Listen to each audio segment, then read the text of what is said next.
4.1, solving linear equations. To solve a linear equation, first you're going to simplify by combining your like terms. You want to isolate the variable on one side and the constants on the other.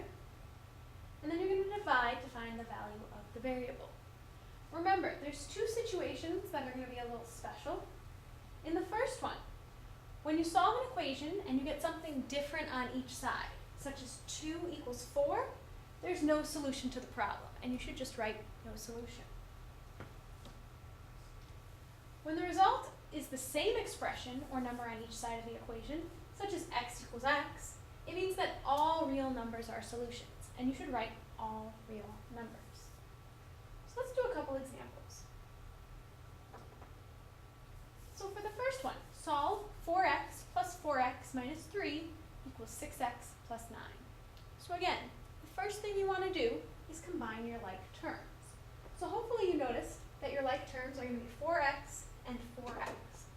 So when I add 4x plus 4x, I have 4 x's, I add 4 more, I now have 8.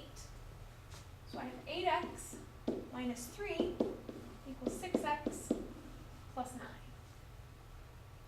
The next thing you want to do is get all the x's on one side and all the numbers on the other side. Now remember, you're going to do the opposite. So right here, I have a negative 3. So in order to make this 0, in order to make it go away, I'm going to add 3 to both sides. And again, you want to make sure you're doing it on each side of the equal sign, not underneath over here by the 8x or the 6x. I like to write the constants together just to remember which ones I'm adding. So I just bring down the 8x. Negative 3 plus 3 cancels out, leaving me with a 0. So I bring down my equal sign. My 6x, I didn't do anything, so he just comes down. And now I have 9 plus 3, which gives me a positive 12. I still have an x, though, on the right-hand side. So I want to move him to the other side. And again, since it's a positive 6x, I want to subtract from both sides. 8x minus 6x leaves me with 2x. And I bring down my equal sign. 6x minus 6x is 0, so he just goes away. And I didn't do anything with the 12, so I just bring the 12 down. So I now have 2 times x equals 12. So I want to divide both sides by 2. The 2's cancel, leaving me with just a 1, which we just write as x. 12 divided by 2 is 6.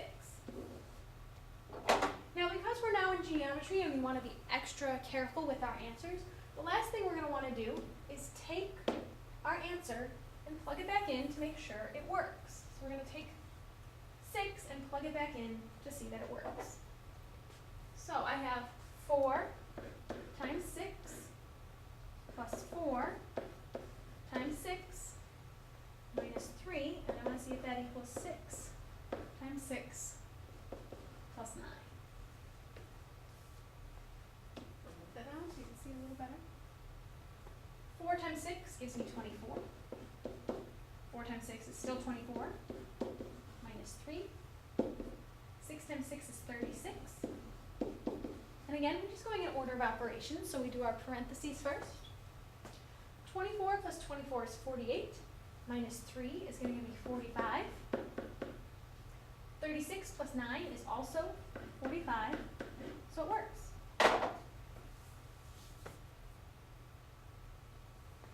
All right. For the next one, I'm going to have to do some distributing. We have negative 4x plus 2 minus the quantity, negative x plus 1, equals negative 3 plus the quantity, negative x plus 5. So you're going to need to distribute that negative. So we're not doing anything with negative 4x. We're not doing anything with 2. Because you have this minus sign in the middle, 2 is just being brought down. He's not being distributed. So a negative 1 times a negative x is going to give me a positive x. And then a negative 1 times a 1 is going to give me a negative 1. And again, we didn't write it there, but technically there's a 1 right there. So that's why I keep saying negative 1, even though there isn't a 1 written. On the other side of the equal sign, the negative 3 comes down. This one we have a positive 1. So we've got 1 times negative x, which is just negative x. And we have 1 times 5, which is positive 5. we've distributed, which is what we need to do first. Now we're going to combine our like terms. So negative 4x plus x is going to be negative 3x. 2 minus 1 is just going to give you a positive 1. On the other side, we have a negative 3 plus 5, which is just going to give you a 2. There are no other x terms, so negative x just gets brought down. So now again, I want to get my x's on one side and my constants on the other. A lot of you are probably saying add x and subtract 1, which is fine, and you'll absolutely get the right answer. Personally, I like to stick with positives when possible, so instead I'm going to add 3x here, because a negative 3x plus 3x will give me a 0. So I bring down 1, these already canceled. 2, we didn't do anything, so we bring him down. Negative x plus 3x gives me a positive 2x. So again, I just like dealing with positive numbers. So the next thing you need to do is you need to subtract 2 from both sides. So we get negative 1 equals 2x. And again, the last thing you need to do is divide both sides by 2. So I like to leave it as negative 1/2. I just think that's a little easier and it saves you from having to pull out a calculator and type this in. You can absolutely put negative 0.5 though. As always, we want to make sure to go back and check our work. So we're going to take negative 1/2 and we're going to plug it in and see what we get.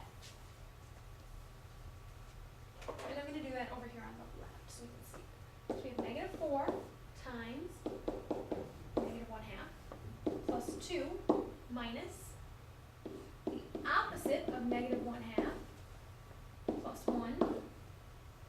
Ooh, and I ran out of room.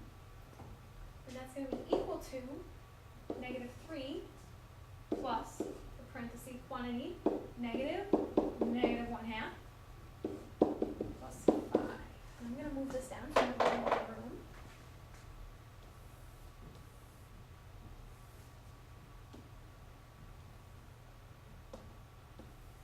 So, negative 4 times negative 1/2.